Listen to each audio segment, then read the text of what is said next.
when you look back at this incident, is there anything you would do differently now? And do you think that a special prosecutor should have been appointed in the first place in both of these cases?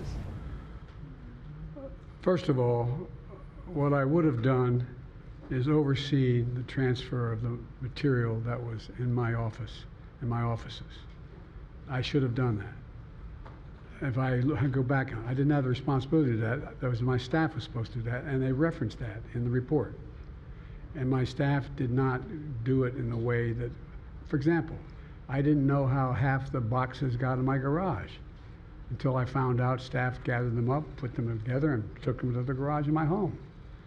And all the stuff that was in my home was in filing cabinets that were either locked or able to be locked. It was in my house. It wasn't out in, like in Mar-a-Lago, in a public place where, and none of it was high classified. Didn't have any of that red stuff on it. You know what I mean, around the corners? None of that. And so I wish I had paid more attention to how the documents were being moved and where.